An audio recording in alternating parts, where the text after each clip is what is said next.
નમસ્કાર દર્શક મિત્રો, સ્વાગત છે આપનું ગુજરાત ન્યૂઝ પોરબંદરમાં। હું છું સોનલ, આપની સાથે સમાચારોની શરૂઆત કરીએ, પરંતુ તે પહેલા એક નજર આજની હેડલાઇન્સ પર। આ હેડલાઇન્સના પ્રાયોજક છે ઝેવર, સુવર્ણ સ્પર્શ સંપૂર્ણતાનો।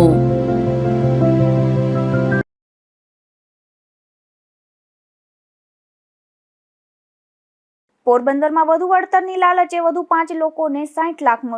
પોરબંદર નજીકના બખલ્લા ગામે ગત તારીખ 2 ફેબ્રુઆરીના રોજ મેરામણ ઉર્ફે લંગી નામના શખ્સની છરીના ઘા ઝીકી હત્યા કરવામાં આવી હતી।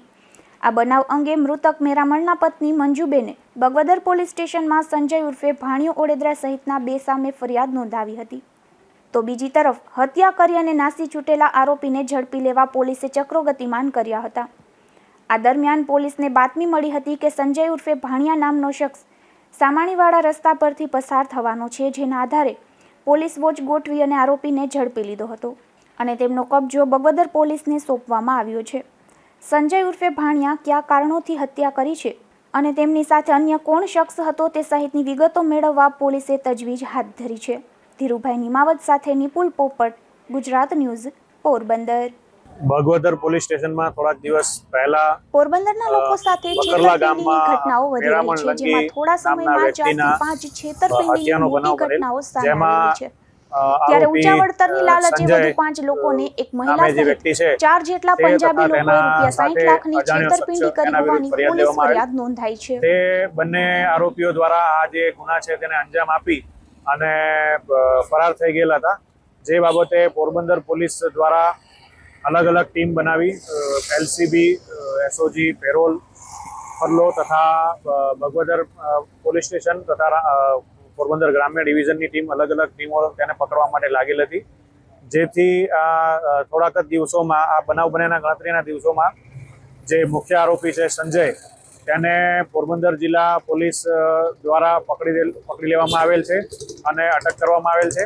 તથા આ બનાવ પાછળનું કારણ અત્યારે તેમની તપાસમાં જાણવા મળેલ છે કે અગાઉ જે એમને એકબીજા ઉપર ફરિયાદ પણ થયેલ હતી અને અંગત અદાવત જે ચાલતી હતી તે બાબતમાં સામાન્ય જે દિવસે આ બનાવ બન્યો તે બાબતે સામાન્ય ગાળાગાળી વગેરેના બનાવ બનતા આ શખ્સ જે સંજય છે તેણે ચાકુ વડે આ જે મેરામણ જે ભોગ બનનાર છે, મરણ જનાર, તેને મારી અને મૃત્યુ નિપજાવેલ છે। તથા આ ગુનામાં તેમની સાથે દિલીપ જીવા ગોઢાણિયા તેના સગા થાય છે, જે આરોપી છે સંજય તેના, તે પણ એમાં સામેલ હોવાની વિગત ખુલેલ છે અને તેની પણ પોલીસ દ્વારા તપાસ ચાલુ છે ને વહેલામાં વહેલી તકે તેને પકડી અને આગળ તપાસ કરવામાં આવશે।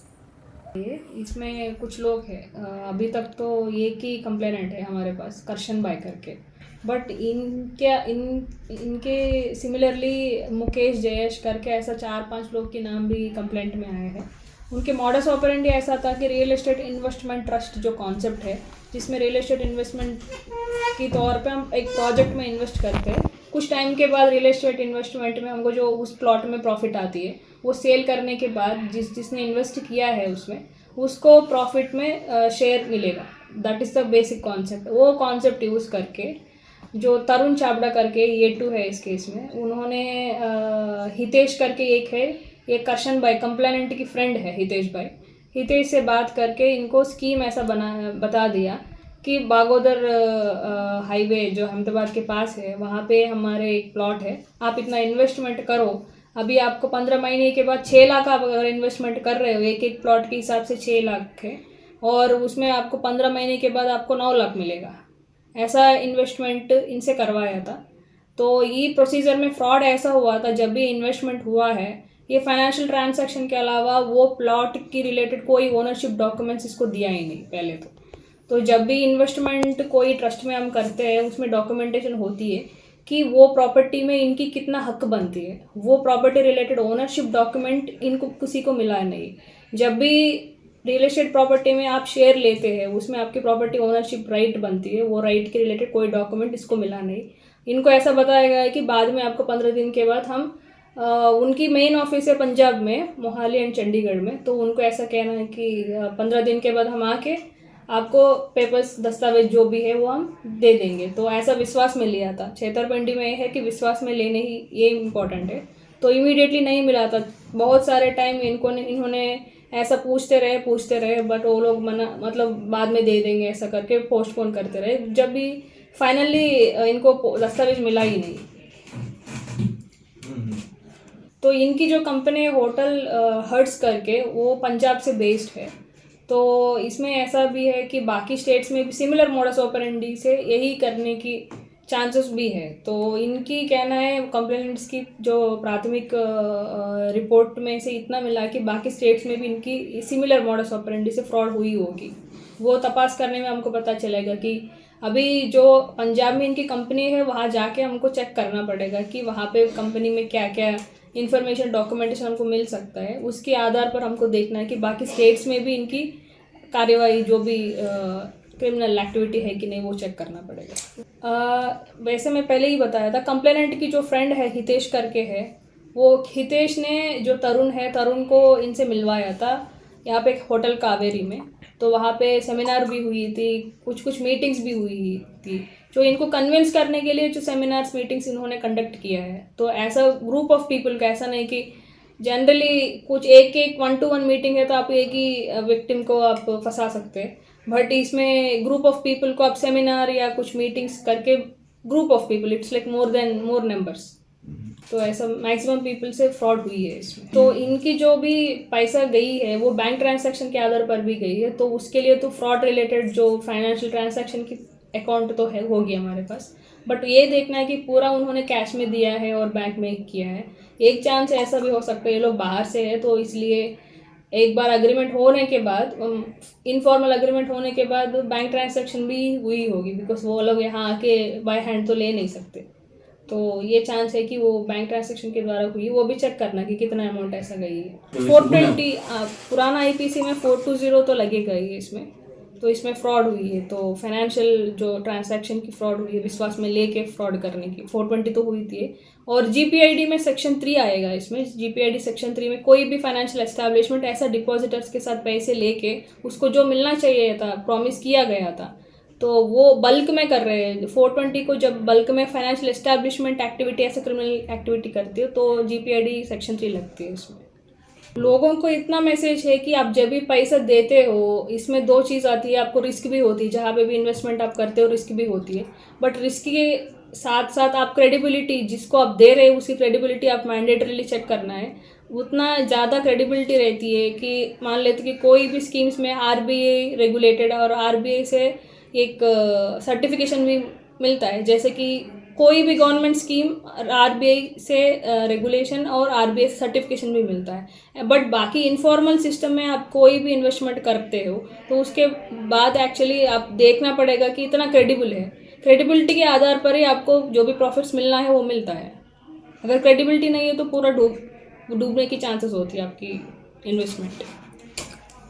જેમાં મુકેશભાઈ ગોવિંદભાઈ પોશિયા પાસેથી 18,50,000 તથા સમીરભાઈ વાઢિયા પાસેથી 18 લાખ, જયેશભાઈ માંડવિયા પાસેથી રૂપિયા 6 લાખ તથા હરીશગીરી ગોસાઈ પાસેથી રૂપિયા 6 લાખ મળી કુલ 60,50,000નો ચૂનો લગાડી દીધો હતો, જેમાં આ ચારેય શખ્સો સામે પોલીસ ફરિયાદ નોંધાઈ છે। નિપુલ પોપટ સાથે અશોક થાનકી, ગુજરાત ન્યૂઝ, પોરબંદર। પોરબંદરના પૂર્વ નાયબ પશુપાલન નિયામક વિરુદ્ધ પોલીસ ફરિયાદ નોંધાવાની શક્યતા પ્રબળ બની ગઈ છે। તેણે પુસ્તિકા છપાવવાના બહાને રૂપિયા 2 લાખથી વધુની રકમની ઉચાપાત કરાવવાના આક્ષેપ થયા હતા, જે અંગે પોલીસ ફરિયાદ કરવા ગાંધીનગરના પશુપાલન વિભાગ દ્વારા આદેશ કરવામાં આવ્યા છે। પોરબંદર જિલ્લા પંચાયતના પૂર્વ કર્મચારી દિનેશગીરી ગૌસ્વામીએ પશુપાલન વિભાગ પાસે 8 વર્ષ પૂર્વે માહિતી માંગી હતી કે વર્ષ 2012માં આઈસીડીસીએસ શાખાના પ્રોગ્રામ ઓફિસ દ્વારા મહિલા સંમેલન યોજાયું હતું, જેમાં પશુપાલન વિભાગના અધિકારી તત્કાલીન નાયબ પશુપાલન નિયામક કેબી રાવલે પુસ્તિકા વિતરણ કર્યું હોવાનું જણાવી પુસ્તિકા છપાવવાનો ખર્ચ 1.36 લાખ તથા 75,000 જેવો થયો હોવાનું બિલ રજૂ કર્યું હતું, પરંતુ હકીકતમાં પુસ્તિકા છપાવી જ ન હતી। પુસ્તિકા છપાવ્યા વગર બિલ રજૂ કરવા બાબતે જિલ્લા વિકાસ અધિકારીનો હુકમ હોવા છતાં પશુપાલન વિભાગે તેઓને 5 વર્ષથી માહિતી આપી નથી, જેથી પુસ્તિકા છપાવ્યા વગર 2.11 લાખનું ખોટું બિલ રજૂ કરી કૌભાંડ આચરનાર સામે માહિતી અધિકાર નિયમનો ભંગ તથા ઉચાપતનો ગુનો દાખલ કરવા 5 વર્ષ પૂર્વે દિનેશગીરી દ્વારા માંગ કરવામાં આવી હતી। તેમ છતાં કોઈ કાર્યવાહી ન થતા દિનેશગીરીએ તકેદારી આયોગ અને મુખ્યમંત્રી સહિત ઉચ્ચ કક્ષાએ આ અંગે રજૂઆત કરી હતી. ત્યારબાદ પણ ધીમી ગતિએ કાર્યવાહી થતા અંતે હવે કેબી રાવલ સામે ₹2.11 લાખની ઉચાપતનો ગુનો નોંધવા પશુપાલન વિભાગ ગાંધીનગર દ્વારા પોરબંદરના પશુપાલન વિભાગના અધિકારીને આદેશ કરાયો છે, જેને પગલે ફરિયાદની તજવીજ હાથ ધરી છે. ઉલ્લેખનીય છે કે આ અધિકારીએ અગાઉ હરતા ફરતા પશુ દવાખાનાના નામે પશુઓ માટેની દવા ખરીદવામાં અંદાજિત ₹3 કરોડનો ભ્રષ્ટાચાર કર્યો હતો, જે કૌભાંડનો ગુજરાત ન્યૂઝ પોરબંદર દ્વારા પર્દાફાશ કરવામાં આવ્યો હતો, જે મામલે તેઓને 4 વર્ષ પૂર્વે સસ્પેન્ડ પણ કરવામાં આવ્યા હતા. ત્યારબાદ વધુ એક કૌભાંડમાં ફરિયાદના પગલે ચકચાર મચી ગઈ છે. પોરબંદરના વડાળા ગામ નજીક એક પ્યાગો રિક્ષા અને ટ્રેક્ટર વચ્ચે અકસ્માત સર્જાયો હતો. આ અકસ્માતમાં પ્યાગો રિક્ષામાં સવાર 7 લોકોને ઈજા પહોંચતા તેમને સારવાર માટે પોરબંદરની ભાવસીજી હોસ્પિટલમાં ખસેડવામાં આવ્યા હતા. પોરબંદરના ફટાણા ગામે રહેતા ગીગનભાઈ ભાયાભાઈ કોડિયાતર, લાબડિયા રાજેશ બુધાભાઈ, સુંદરબેન ભાયાભાઈ કોડિયાતર, પરમીબેન ઠેબાભાઈ કોડિયાતર અને રાજ ભૂપત કોડિયાતર, લીલુબેન ભૂપતભાઈ કોડિયાતર તેમજ ધારા ભૂપત કોડિયાતર નામના 2 બાળકો સહિત 7 લોકો પ્યાગો રિક્ષામાં સવાર થઈ અને ગાંધવી ગામ ખાતે લગ્ન પ્રસંગે જતા હતા. ત્યારે વડાળા ગામ નજીક આ રિક્ષા અને ટ્રેક્ટર વચ્ચે અકસ્માત સર્જાયો હતો. આ અકસ્માતમાં રિક્ષામાં સવાર આ 7 લોકોને ઈજાઓ પહોંચતા તેમને સારવાર માટે પોરબંદરની ભાવસીજી હોસ્પિટલમાં ખસેડવામાં આવ્યા હતા. પોરબંદરના માધવપુર ગામે રહેતા એક મહિલા પર 5 શખ્સોએ પથ્થર વડે હુમલો કર્યો હતો. આ હુમલામાં ઈજાગ્રસ્ત બનેલ મહિલાને સારવાર માટે પોરબંદરની ભાવસીજી હોસ્પિટલમાં ખસેડવામાં આવ્યા હતા. પોરબંદરના માધવપુર ગામે રહેતા ફરીદાબેન ગુલામ ઢીમર નામના મહિલા પોરબંદર આવ્યા હતા અને ત્યાંથી ગોસા ગામ ગયા હતા. ત્યારે જમીન પ્લોટ બાબતે મહિલા ઉપર તેમના પતિ ગુલામ અબુ, નણંદ રહેમત સુમર, દિયર જુમા અબુ અને અસગર અબુ તથા સાસુ હલુ અબુ સહિતનાઓ દ્વારા પથ્થર વડે હુમલો કરાયો હતો. આ હુમલામાં ઈજાગ્રસ્ત બનેલ મહિલાને સારવાર માટે પોરબંદરની ભાવસીજી હોસ્પિટલમાં ખસેડવામાં આવ્યા હતા. હું છે ને પોરબંદરથી માલ લઈને આવતી હતી ને તો મને ગોસાવાળી લોકો ઉતારી જગા પર લઈ ગયા. કોઈ જગાની છે ને વાત કરવાની છે એ મને કહેતા જગા દે દઉં. હું જગા મેં ના દીધી, મને ગાળો દેતા હતા, મારવા દોડતા હતા. અહીંયાથી હું ભાગી તો સડક પર ગઈ પુલ્લા પાસેમાં. અહીંયા 5 જણા આવ્યા, 4 મને પકડી હતી ને અસગરે છે ને મને ભાણો માર્યો. પછી મારી હું બેભાન થઈ ગયો, મને ખબર નથી હું ક્યાં કરીશ. 100 નંબરની ગાડી આવી ને એમાં સાહેબ ઉતર્યો છે. સાહેબે મને ઉઠાડી ને સાહેબે મને વાત કરતો મને સાહેબે બેસાડી હતી. પછી સાહેબે છે ને એમ્બ્યુલન્સ મંગાવી ને મને મોકલી. તો એ રોડ કાંઠે ત્યાં બધી ભેગા થઈને આવ્યા હતા. એમાં ગુલામ હતો, અબ્બુ હતો, પૂનો હતો, પછી અસગર હતો, જુમ્મો હતો. એ આટલા જણા રોડ કાંઠે આવ્યા હતા. શું થાય તમને બધા? એ બધા છે ને પૂનો મારો કાકો થાય, અબ્બુ મારો કાકો થાય, સસરો બી થાય, કાકો બી થાય. અમારા 2 દેર હતા, મારો ઘરવાળો હતો, મારી સાસુ હતી, મારી નણંદ હતી. આ ઘટના બાદ પોલીસે પણ મહિલાનું નિવેદન નોંધી આગળની કાર્યવાહી હાથ ધરી હતી. પોરબંદરની સરકારી હોસ્પિટલમાં હોમિયોપેથિક વિભાગમાં ડોક્ટર રજા પર જતા હાલ ઓપીડી બંધ છે. ત્યારે આ વિભાગમાં રેગ્યુલર ચાલુ દવા જ દર્દીઓને આપવામાં આવી રહી છે. પોરબંદરની ભાવસીજી સરકારી હોસ્પિટલમાં વિવિધ વિભાગો આવેલા છે, જેમાં હોસ્પિટલમાં આરોગ્ય વિભાગ હસ્તક હોમિયોપેથિક વિભાગ પણ આવેલો છે. આ વિભાગમાં ફરજ બજાવતા ડોક્ટર 10 થી 15 ફેબ્રુઆરી સુધી રજા પર જતા આ વિભાગની ઓપીડી બંધ છે. હાલ આ વિભાગમાં માત્ર ચાલુ દવા જ આપવામાં આવી રહી છે, જેને લઈને દર્દીઓને મુશ્કેલી પડી રહી છે. ત્યારે આ વિભાગમાં ડોક્ટરની નિમણૂક કરવામાં આવે તેવી માંગ ઉઠી છે. પોરબંદરની મહાનગરપાલિકા કચેરી ખાતે આધાર કાર્ડ સેન્ટર આવેલું છે. આ સેન્ટરમાં એક ઓપરેટરે રાજીનામું આપી દેતા એક આધાર કાર્ડ સિસ્ટમ ઘણા દિવસોથી બંધ હાલતમાં જોવા મળી રહી છે, જેને લઈને અરજદારોને ભારે મુશ્કેલી પડી રહી છે. પોરબંદર શહેરમાં અલગ અલગ વિસ્તારોમાં આવેલ સરકારી કચેરી તેમજ અન્ય સ્થળો પર આધાર કાર્ડ સેન્ટર આવેલા છે, જેમાં પોરબંદર મહાનગરપાલિકા કચેરી ખાતે પણ આધાર કાર્ડ સેન્ટર આવેલું છે. આ સેન્ટરમાં આધાર કાર્ડની કામગીરી માટે 2 કીટ ઉપલબ્ધ કરવામાં આવી છે, પરંતુ અહીં ફરજ બજાવતા 2 ઓપરેટરમાંથી એક ઓપરેટરે અચાનક રાજીનામું આપી દેતા હાલ એક આધાર કાર્ડની કીટ ઘણા દિવસોથી બંધ છે, જેથી માત્ર દિવસ દરમિયાન 50 જેટલા અરજદારો માટે જ આધાર કાર્ડની કામગીરી કરવામાં આવી રહી છે. અગાઉ 2 સિસ્ટમ કાર્યરત હતી, ત્યારે 100 થી વધુ અરજદારોની આધાર કાર્ડની વિવિધ કામગીરી કરવામાં આવતી હતી. ત્યારે આ સેન્ટર ખાતે ઓપરેટરની તાત્કાલિક નિમણૂક કરવા માંગ ઉઠી છે. પોરબંદરના કોલીખડા પાસે અકસ્માતમાં નુકસાન પામેલ બાઇકની ચોરી થઈ હતી, જે મામલે પોલીસે બાઇક ચોરી જનારા 2 શખ્સોને મુદ્દામાલ સાથે પકડી પાડ્યા છે. બખલ્લા ગામ ખાતે રહેતા અર્જુનભાઈ જેઠાભાઈ મારુ નામના યુવાને 2 દિવસ પૂર્વે એવી પોલીસ ફરિયાદ નોંધાવી હતી કે તારીખ 19 જાન્યુઆરીના તેનું બાઇક લઈને તેનો નાનો ભાઈ વિનોદ અને દાદીમા મણીબેન સ્વજનના ખબર અંતર પૂછવા ભાવસીજી હોસ્પિટલે આવ્યા હતા અને ત્યારબાદ વિનોદ બાઇકમાં એકલો ઘરે આવતો હતો. એ સમયે કોલીખડા રોડ પર હમીરભાઈ ખૂટીની વાડી સામે બોલેરોના ચાલકે અકસ્માત સર્જી દેતા વિનોદનું સ્થળ પર જ મોત થયું હતું અને ફેટલના આ બનાવ અંગે અર્જુનભાઈ મારુએ ઉદ્યોગનગર પોલીસ મથકમાં ફરિયાદ કરી હતી અને તપાસ માટે આરટીઓ પરીક્ષણ કરાવવાનું હોવાથી તેમજ આ ડેમેજ થયેલું મોટરસાયકલ ચાલી શકે તેમ નહીં હોવાને કારણે ઘટના સ્થળ જ પર રાખેલું હતું. ત્યારબાદ અર્જુને ત્યાં તપાસ કરતા આ બાઇક નજરે ચડ્યું ન હતું અને તપાસ કરવા છતાં તેનો પતો નહીં મળતા તેણે બાઇક ચોરીની ફરિયાદ નોંધાવી હતી, જે મામલે કોલીખડા રોયલ હોટલની સામે બેઠા પુલની બાજુમાં કાચા રસ્તા પરથી મુદ્દામાલ સાથે ખીમા ઉર્ફે કારુ લાલજીભાઈ ચૌહાણ અને મનોજ ઉર્ફે મનીષ લાલજીભાઈ ચૌહાણ નામના શખ્સોને ઝડપી લીધા હતા.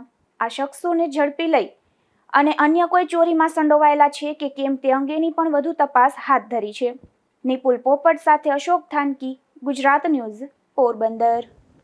પોરબંદર ચેમ્બર ઓફ કોમર્સના કારોબારી સમિતિના સભ્યોની ચૂંટણી યોજાવા જઈ રહી છે, ત્યારે આ ચૂંટણીમાં હસ્તક્ષેપ કરી અને માર્ગદર્શન આપવા 13 જેટલા વેપારીઓએ મદદનીશ ચેરિટી કમિશનરને રજૂઆત કરી છે. પોરબંદર ચેમ્બર ઓફ કોમર્સ ઇન્ડસ્ટ્રીના કારોબારી સમિતિની સભ્યોની ચૂંટણી જાહેર કરાઈ છે. નવા ચૂંટાયેલા 10 સભ્યોની મુદત 2 વર્ષ સુધીની રહેશે. હાલના 10 કારોબારી સભ્યો તારીખ 31/3/2025ના રોજ નિવૃત્ત થશે, જેમાં પ્રમુખ જિજ્ઞેશભાઈ હિંમતભાઈ કારિયા સહિતનાઓનો સમાવેશ થાય છે. ઉમેદવારી પત્ર સ્વીકારવાની છેલ્લી તારીખ 18 અને ઉમેદવારી પત્ર પાછું ખેંચવાની તારીખ 19 છે. તારીખ 27ને ગુરુવારના સવારના 8 વાગ્યાથી સાંજના 5 વાગ્યા સુધી બિરલા હોલ ખાતે મતદાન યોજાશે અને મતગણતરી એ દિવસે સાંજે 6:15 કલાકથી શરૂ થશે. તો બીજી તરફ પોરબંદરના નલિનભાઈ રસિકલાલ કાનાણી સહિતનાઓએ મદદનીશ ચેરિટી કમિશનરને કરેલી લેખિત રજૂઆતમાં જણાવ્યું છે કે ચેમ્બરના કારોબારી સભ્યોની ગત વર્ષની ચૂંટણીમાં 13 અરજદારો પૈકીના અમુક સભ્યોએ સમય મર્યાદામાં ઉમેદવારી ફોર્મ રજૂ કર્યા હતા, પરંતુ ગેરકાયદે બનેલા ચૂંટણી અધ્યક્ષ દ્વારા પક્ષપાત કરી ફોર્મ રદ કરી બાકીના 10 સભ્યોને બિનહરીફ વિજેતા જાહેર કરી દેવાયા હતા, જે મામલે રાજકોટના ચેરિટી કમિશનર સમક્ષ ધોરણસર કાર્યવાહી કરી હતી, જે નિર્ણયાધીન છે. આ રીતે ગત વર્ષે બિનહરીફ જાહેર થયેલ સભ્યો કારોબારી સભ્યો જ નથી. આ સંજોગોમાં જો ચૂંટણી કરવાની થાય તો 20 કારોબારી સભ્યો માટે થવી જોઈએ. ઉપરાંત હાલના હોદ્દેદારો ચેરિટી કમિશનરના રેકોર્ડ પર નોંધાયેલ ટ્રસ્ટી ન હોવાથી તેને આવી ચૂંટણી આયોજન કરવાનો કોઈ જ અધિકાર નથી. ત્યારે ચેરિટી કમિશનર આ ચૂંટણી પ્રક્રિયામાં હસ્તક્ષેપ કરી બંધારણ મુજબ તેમજ કાયદાની જોગવાઈ મુજબ ચૂંટણી પ્રક્રિયા નિષ્પક્ષ રીતે કરવામાં આવે અને તેમાં અધ્યક્ષ સરકારી અધિકારી અથવા જે ખરેખર અધિકૃત છે તેવા વ્યક્તિને જવાબદારી સોંપવામાં આવે તેવો આદેશ કરવા માંગ કરી છે અને અનેક આક્ષેપો પણ કર્યા છે. ત્યારે ચેમ્બર પ્રમુખે આ તમામ આક્ષેપ નકારી ચૂંટણી મેમ્બરના બંધારણ મુજબ જ થતી હોવાનું જણાવ્યું છે. હું જિજ્ઞેશભાઈ કારિયા પોરબંદર ચેમ્બર ઓફ પ્રમુખ તરીકે જણાવું છું કે પોરબંદર ચેમ્બર ઓફ બંધારણ મુજબ દર વર્ષે કારોબારી સમિતિની ચૂંટણી થતી હોય છે. આ ચૂંટણી 10-10 જણાની થતી હોય છે. જે કોઈ પણ વ્યક્તિ ચૂંટાઈને આવતા 2 વર્ષની મુદત માટે હોય છે. એટલે રાબેતા મુજબ અત્યારે પોરબંદર ચેમ્બર ઓફ કોમર્સની 10 કારોબારીની ચૂંટણી 1/4/2025 થી 31/3/2027 સુધીની ચૂંટણીનું અમે કારોબારીમાં જે બંધારણ મુજબ છે એમાં પણ જાહેર કરેલું છે. વેપારીઓમાં એ બાબતની જે ખુશી છે કે બંધારણ મુજબ દર વર્ષે ચૂંટણી થાય છે, એ પ્રક્રિયા ચાલુ જ છે. અને જે 10 સભ્ય છે જે રિટાયર થાય છે એ પણ કોઈ ફોર્મ ભરી શકે છે. બાકીના 600માંથી કોઈ પણ ફોર્મ ભરી શકે છે. એના નિયમો બહાર પાડવામાં આવ્યા છે. આ નિયમો કારોબારીમાં પાસ કરાવીને બહાર પાડ્યા છે. ને જે કંઈ કામગીરી છે એ અધ્યક્ષે કરવાની રહેતી છે. એટલે અધ્યક્ષ દ્વારા તમામ ચેમ્બરના ચૂંટણીની કાર્યવાહી આવતા દિવસોમાં, એટલે કે 12 તારીખે અમે ચૂંટણી જાહેર કરેલી છે. 18 તારીખ સુધીમાં ફોર્મ ભરવાના છે. 19 તારીખ સુધી જે ફોર્મ ભરેલા છે એ ફોર્મ પરત ખેંચવાની તારીખ છે. અને 27મી તારીખે મતદાનની તારીખ રાખી છે. સવારે 8 થી સાંજે 5 સુધી. 5 વાગ્યા પછી સાંજે 6 વાગે મતગણતરી સાથે મોડી રાત્રે ચૂંટણી જાહેર થશે, રિઝલ્ટ જાહેર થશે.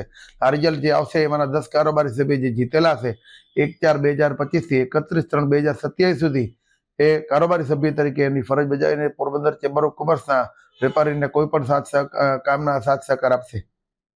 એક એવી રજૂઆત થઈ છે લીટી કમિશનરને કે જે ગઈ ચૂંટણી હતી એ ગેરકાયદે હતી, આ વખતે E10 ને આ 20 સભ્યોની ચૂંટણી કરવાની માંગણી થઈ છે. ખાસ તો મારે એ બાબત જણાવવાનું કે આ જે કોઈ પણ મિત્રો છે અથવા જે કોઈ ચેમ્બરના અનિચ્છનીય માણસો છે અથવા જે કોઈ પણ ચેમ્બરના સભ્ય ભાઈઓ છે એ લોકો એટલું સમજવું જોઈએ કે ચેમ્બર ઓફ કોમર્સમાં જે ચૂંટણી જો ગેરકાયદેસર હોય તો એને ગયા વખતે ફોર્મ શું કામ ભર્યું? એક બાજુ એમ કે કોઈ હોદ્દેદાર નથી, બરોબર છે, તો શું કામ ફોર્મ ભર્યું? શું કામ એનું ફોર્મ રદ થયું? રદ થયા પછી શું કામ કોર્ટમાં ગયા? ખરેખર ગેરકાયદેસર હોય તો એને ફોર્મ જ ન ભરવું જોઈએ ને. તો શું કહે, એટલે આવી ખોટી અફવા ઉડાડીને વેપારીઓમાં પોતે પોતાની ઓલી કરે છે અને ખરેખર હવનમાં હાડકા નાખવાના બદલે એને વેપારીના કામ કરવા જોઈએ અને કામ કરીને સહાનુભૂતિ મેળવીને જો કંઈ પણ સેવાકીય કામ કરવું હોય તો પોતાની પહેલા ઓલી કરવી પડે. એના બદલે પોતે જે કોઈ પણ ચેમ્બરના વિકાસના કાર્ય આપ જોઈ શકો છો કે ચેમ્બરમાં મારા પ્રમુખ સ્થાને આવ્યા પછી મારી બોડી આવ્યા પછી કેટલા વિકાસના કામ થયા છે. વેપારીના કોઈ પણ પ્રશ્ન માટે રમેશ અમારી આખી ટીમ ઊભી રહી છે અને વાત બંધારણ મુજબ છે તો અમે બંધારણ મુજબ કાર્યવાહી કરીએ છીએ. આમાં કોઈ ગેરકાયદેસર નથી. અને એ લોકો એવું જણાવે છે કે અધ્યક્ષ જે છે એ ગેરકાયદેસર છે, તો બંધારણ મુજબ અધ્યક્ષની જે નિમણૂક કરવાની થતી હોય છે એ કારોબારી સમિતિમાં પાસ થઈને કરી હોય છે. કોઈ અમે ઘરના બેસાડી નથી દેતા. અને જે અધ્યક્ષ છે એ એવું કહે છે કે ભાઈ એ ટ્રસ્ટી જ નથી, ભાઈ ચૂંટાયેલી વ્યક્તિ છે. પોરબંદરના ચેમ્બરમાં વેપારી ચૂંટાયેલા વ્યક્તિ તરીકે જાહેર કરે છે, મતદાન કર્યું છે, મતદાનમાં મત આપીને બેસાડેલા છે. ઘરેથી અમે કોઈ બેસાડી નથી દીધા. એટલે આવી ખોટી અફવા ઉડાડી અને ચેમ્બરને બદનામ ન કરે અને પોતાનું સારું કામ કરી વેપારીનું સારું કામ કરે એવી મારી અપેક્ષા છે એમની પાસે.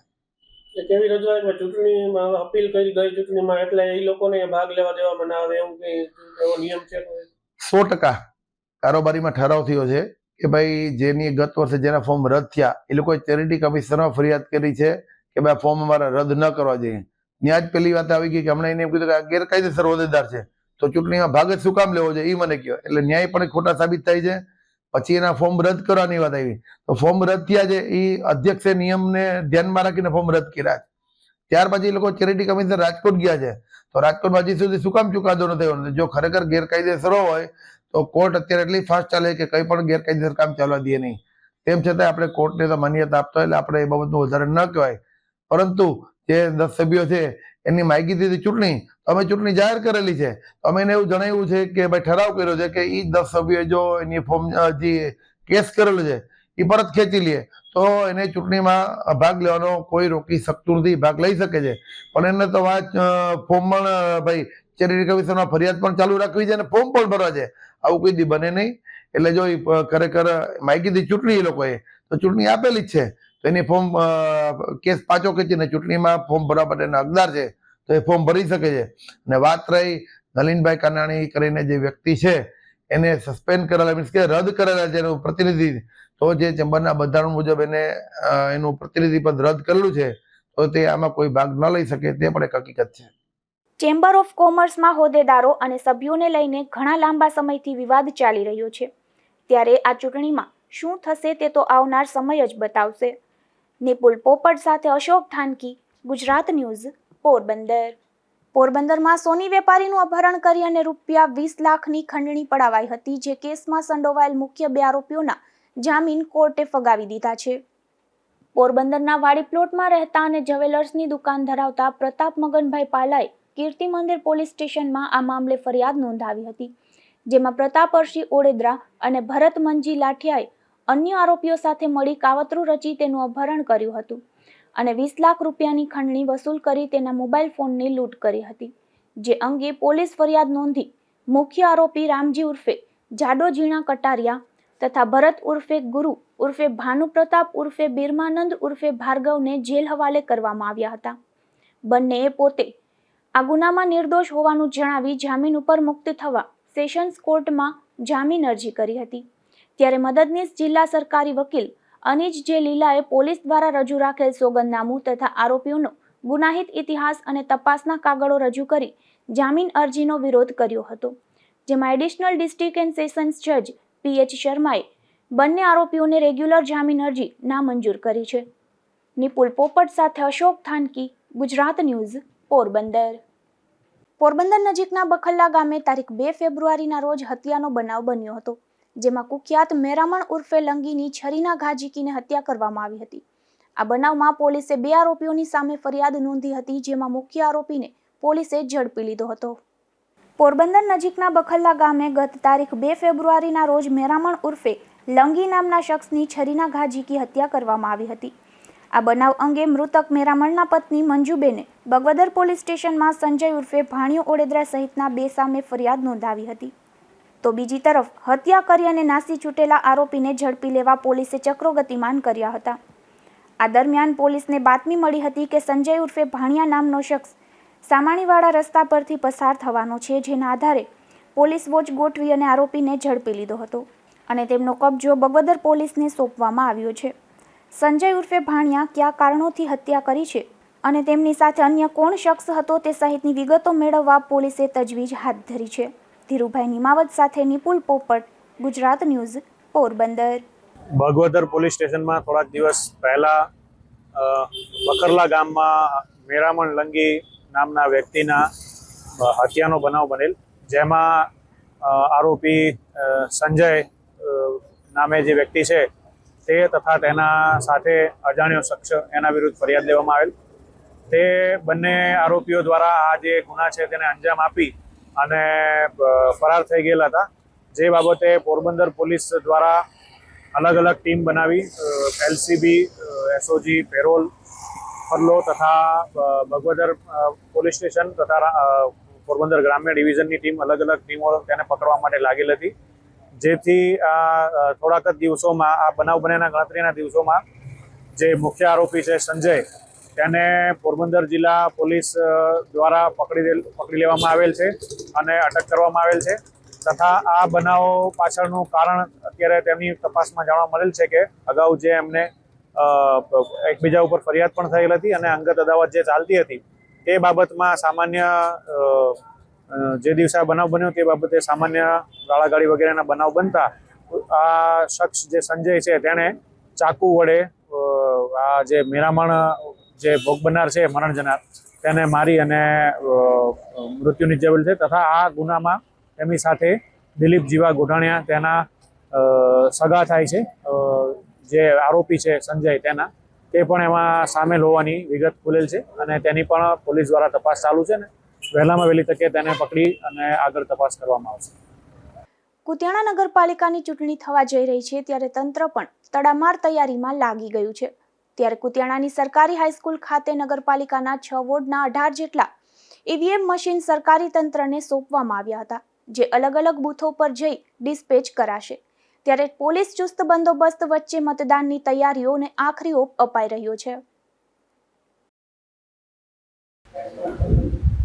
તારીખ 16/2/2025 કુતિયાણા સામાન્ય નગરપાલિકાની ચૂંટણી યોજાનાર છે, જેમાં કુતિયાણાના નગરપાલિકામાં તમામ મતદારો જે છે એ લોકોને જિલ્લા વહીવટીતંત્ર અને ચૂંટણીમાં જે પણ વહીવટીતંત્ર રોકાયેલું છે તેના દ્વારા મહત્તમ મતદાન થાય અને શાંતિપૂર્ણ વાતાવરણમાં મતદાન કરે તમામ નાગરિક, એવી જિલ્લા વહીવટીતંત્ર તરફથી અપીલ કરવામાં આવે છે.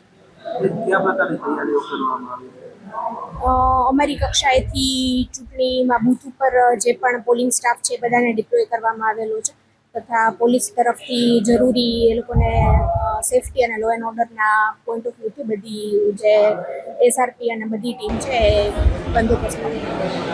ધોરાજીમાં આવતીકાલે નગરપાલિકાની ચૂંટણી યોજાઈ રહી છે. અહીં ભાજપ, કોંગ્રેસે, IMIM અને આપ તથા અપક્ષ સહિત કુલ 110 ઉમેદવારો ચૂંટણી મેદાનમાં ઉતર્યા છે. ત્યારે તંત્ર દ્વારા પણ ચૂંટણીની તૈયારીને આખરી ઓપ આપી દેવાયો છે.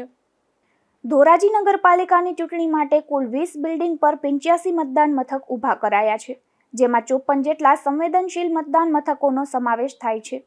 આ તમામ મતદાન મથકો ઉપર વિડીયોગ્રાફી માટે ટીમ હાજર રાખવામાં આવશે. ચુસ્ત પોલીસ બંદોબસ્ત વચ્ચે મતદાન યોજાય તે માટે પોલીસ તંત્ર સજ્જ બની ગયું છે. ત્યારે 200થી વધુ પોલીસ જવાનો ચૂંટણીમાં ફરજ બજાવશે. ધોરાજીની ભગવતસિંહ હાઈસ્કૂલ ખાતેથી EVM અને ચૂંટણી સાહિત્ય સાથે અધિકારીઓને બૂથ પર જવા રવાના કરી દેવાયા હતા. અહીં 9 વોર્ડ અને 36 બેઠકો પર મતદાન યોજાશે. ત્યારે પોલીસ દ્વારા શહેરભરમાં ચૂંટણી પહેલા ફ્લેગ માર્ચ પણ યોજાઈ હતી. વિમલ સોંદરવા, ગુજરાત ન્યૂઝ. જેતપુરમાં આવતીકાલે નગરપાલિકાની ચૂંટણી યોજાઈ રહી છે, ત્યારે તંત્ર દ્વારા તૈયારી પૂર્ણ કરી દેવામાં આવી છે. જે મામલે ચૂંટણી અધિકારી દ્વારા એક પ્રેસ કોન્ફરન્સ યોજી માહિતી આપવામાં આવી હતી. જેતપુર નવાગઢ નગરપાલિકાની ચૂંટણી અંતર્ગત કુલ 44 બેઠકો માટે અને 11 વોર્ડ અંતર્ગત આપણે 118 બૂથ ઉપર મતદાન થવા માટે જઈ રહેલું છે, ત્યારે તંત્ર દ્વારા તમામ બૂથો ઉપર પૂરતી વ્યવસ્થા કરવામાં આવેલ છે. આ માટે એક ડીવાયએસપી, 2 પીઆઈ, 12 પીએસઆઈ સહિત લગભગ 350 પોલીસનો સ્ટાફ છે અત્યારે ડિપ્લોય કરવામાં આવેલો છે. આ ઉપરાંત લગભગ 650 જેટલા ચૂંટણી માટે અલગ અલગ કર્મચારીઓનો ઓર્ડર કરવામાં આવેલો છે. મતદાનના આગલા દિવસે અત્યારે અહીંયા સેન્ટ ફ્રાન્સિસ સ્કૂલ જેતપુર ખાતે ડિસ્પેચિંગની કામગીરી ચાલુ છે અને તમામ સ્ટાફને અત્રેથી ઈવીએમ સહિતની કામગીરી પૂર્ણ કરી અને ઈવીએમ લઈ અને જે તે મતદાન મથક તરફ મોકલવામાં આવી રહેલા છે. વધુમાં કુલ 118 જેટલા જે આપણા બૂથ છે એમની અંદર 97 જેટલા જે ક્રિટિકલ બૂથ લેવામાં આવેલા છે અને આ અંતર્ગત પોલીસની સાથે સંકલન કરી અને પોલીસનો જે સ્ટાફ છે આ મથકોની ઉપર ડિપ્લોય કરવામાં આવેલ છે. આપણે જેતપુર નગરપાલિકાની અંદર લગભગ 1 લાખ જેટલા કુલ મતદારો છે અને એમની અંતર્ગત કુલ 140 જેટલા હરીફ ઉમેદવારો છે અત્યારે ચૂંટણીની અંદર ઊભા રહેલા છે. સવારે 7 થી સાંજે 6 વાગ્યાનો સમય છે એ મતદાન માટેનો નિર્ધારિત સમય છે. તો જેતપુર નગરપાલિકાના જે મતદારો છે એમને હું વધુને વધુ મતદાન કરવા માટે ચૂંટણી અધિકારી તરીકે અપીલ કરું છું અને આ સમય દરમિયાન ચૂંટણીના બૂથની અંદર મોબાઈલ ન લઈ જવા માટે પણ મારો સૌને અનુરોધ છે. Thank you. અત્યારે ઘણી બધી એવી ફરિયાદો આવે છે કે એવા ઘણા બધા જે બૂથ છે અત્યારે ત્યાં કેટલાક પક્ષોના અત્યારે પણ પોસ્ટર લાગેલા છે. ઇવન એક બે જગ્યાના તો એવી ફરિયાદો આવી છે કે ત્યાં અત્યારે જે બૂથ છે ત્યાંનું ઓલરેડી બોર્ડ લાગેલું છે, એની ફરિયાદ કોઈ કાર્યવાહી નથી. અત્યારે ચૂંટણીની અંતર્ગત અમે જે જગ્યાએથી બિનઅધિકૃત રીતે લગાવેલા હોર્ડિંગ ને બેનર છે દૂર કરેલા છે અને આ સિવાય ઘણી બધી જગ્યાઓ ઉપર જે બેનર લાગેલા છે એ અધિકૃત પરમિશન સાથેના બેનરો છે અને ચૂંટણીના બૂથને લઈને જ્યાં સુધી સવાલ છે અને ચૂંટણીના બૂથને અંદર આવા પ્રકારની કોઈ સામગ્રી છે તો એ અમારો સ્ટાફ અત્યારે અહીંયાથી વીએમએમ લઈને જ્યારે રવાના થશે અને બૂથ તૈયાર કરશે ત્યારે તૈયાર કરવાની કામગીરીમાં બૂથની અંદર જે કોઈ પણ પ્રકારના આવા બેનર હશે એ તમામ બેનર છે એ સ્ટાફ ત્યાં જયેથી દૂર કરવામાં આવશે. આ પ્રકારની પ્રક્રિયા છે એ આપણે અત્યારે હાથ ધરેલી છે. 100 મીટરનું જે માર્કિંગ કરવામાં આવે છે જી, એની બહારની તરફ જો કોઈ બોર્ડ કે બેનર કે હોય તો એ ઉતારવાનું છે કે જો 100 મીટરના માર્કિંગની બહાર કોઈ અધિકૃત બેનર છે તો એ અધિકૃત બેનર છે એ રાખી શકાય છે, પરંતુ 100 મીટરની મર્યાદાની અંદર કોઈ બેનર કે હશે તો અમે ઉતારાવી લઈશું અને બિન અધિકૃત કોઈ હોય તો એ દૂર કરવા પાત્ર હોય છે અને એ ઓલમોસ્ટ અમે કરાવી લીધેલા છે. આ સિવાય કોઈ પણ વસ્તુ હશે તો એ અમે કરાવી લઈશું. કુતિયાણા નગરપાલિકાની ચૂંટણીને લઈને હવે તંત્ર સજ્જ બની ગયું છે, ત્યારે અતિ સંવેદનશીલ ગણાતી બેઠક એટલે કુતિયાણા, જેના માટે પોરબંદર જિલ્લા પોલીસ વડાની ઉપસ્થિતિમાં ફ્લેગ માર્ચ યોજાઈ હતી. આ ફ્લેગ માર્ચમાં જ ડીવાયએસપી, પીઆઈ અને 4 જેટલા પીએસઆઈ તેમજ હેડ કોન્સ્ટેબલ, હોમગાર્ડ અને જીઆરડીના જવાનો જોડાયા હતા. જિલ્લા પોલીસ વડા જાડેજાની ઉપસ્થિતિમાં આ ફ્લેગ માર્ચ યોજાઈ હતી. આ ઉપરાંત ચૂંટણીને લઈને કાયદો વ્યવસ્થા ખોરવાય નહીં તે માટે પોલીસ પણ પૂર્ણ તકેદારી રાખી રહી છે. આ નગરપાલિકામાં ઓડેદરા પરિવાર અને જાડેજા પરિવાર આમને સામને હોવાથી અતિ સંવેદનશીલ ચૂંટણી ગણવામાં આવી રહી છે, ત્યારે પોલીસ પણ સજાગ બની ગઈ છે. નાગેશ પરમાર, ગુજરાત ન્યૂઝ, કુતિયાણા. આવતીકાલે સ્થાનિક સ્વરાજ્યની ચૂંટણીઓ યોજાનાર છે, ત્યારે કુતિયાણા નગરપાલિકાની ચૂંટણીમાં પણ તમામ પોલિંગ સ્ટાફ અને પોલીસ બંદોબસ્ત છે તમામ મતદાન મથકો ઉપર પહોંચી ગયો છે. પોલીસની અમારી તમામ સેક્ટર પેટ્રોલિંગ મોબાઈલ છે એ સતત વિસ્તારમાં પેટ્રોલિંગ કરી રહી છે. આજે ઓવરઓલ કુતિયાણા નગરપાલિકા વિસ્તારની અંદર કાયદો અને વ્યવસ્થાની પરિસ્થિતિ એકદમ સામાન્ય છે. એમ છતાં મતદારોની અંદર કોન્ફિડન્સ બિલ્ડિંગ મેજર્સના ભાગરૂપે આજે અમે એક ફ્લેગ માર્ચનું પણ આયોજન કરેલ છે, જેમાં પોરબંદર જિલ્લાના અધિકારીઓ, એસઆરપી, સ્થાનિક પોલીસ, હોમગાર્ડ, જીઆરડી તમામ મળી અને વિસ્તારની અંદર ફ્લેગ માર્ચનું પણ આયોજન કરેલ છે. એકંદરે આવતીકાલની યોજાનાર ચૂંટણી માટે પોલીસ તંત્રએ તમામ તૈયારીઓ કરી લીધી છે. ખાસ કરીને અમારો બૂથ ઉપરનું પોલીસ બંદોબસ્ત, વિસ્તારમાં પેટ્રોલિંગ માટેની સેક્ટર મોબાઈલ્સ, યુઆરટી અને આ ઉપરાંત વધારાની પણ અમે કુતિયાણાના પ્રવેશવાના તમામ માર્ગો ઉપર છે એ વધારાની ચેકપોસ્ટ પણ લગાવી છે, જેથી કોઈપણ પ્રકારનો અનિચ્છનીય બનાવ ન બને અને લોકો મોટા પ્રમાણમાં શાંતિપૂર્ણ રીતે પોતાના મતાધિકારનો ઉપયોગ કરી શકે એ માટે પોલીસ દ્વારા તમામ તૈયારીઓ કરી લેવામાં આવેલ છે. કુતિયાણાના કાસાબડ ગામેથી એક શખ્સ દેશી દારૂ સાથે ઝડપાયો છે, જેમાં પોલીસે મેરામણ ગાંગા પરમાર નામના શખ્સને દેશી દારૂના જથ્થા સાથે ઝડપી લઈ કાયદેસરની કાર્યવાહી હાથ ધરી હતી. હવે જતા ફરી નજર કરીએ આજની હેડલાઇન્સ પર. આ હેડલાઇન્સના પ્રાયોજક છે ઝેવર, સુવર્ણ સ્પર્શ સંપૂર્ણતાનો.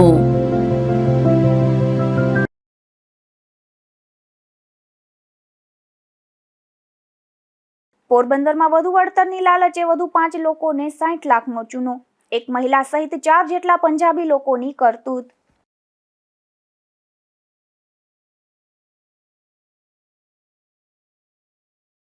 પોરબંદરના પૂર્વ નાયબ પશુપાલન નિયામક વિરુદ્ધ નોંધાશે પોલીસ ફરિયાદ. પુસ્તિકા છપાવવાના બહાને રૂપિયા 2 લાખની ઉચાપતનો મામલો.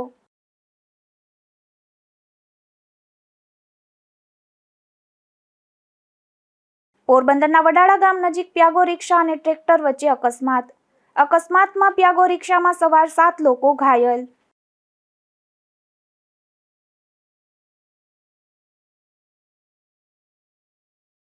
બખલ્લા ગામમાં મેરામણ લંગીની હત્યા મામલે એક ઝડપાયો. બખલ્લા ગામે 2 ફેબ્રુઆરીના રોજ નિપજાવાઈ હતી હત્યા.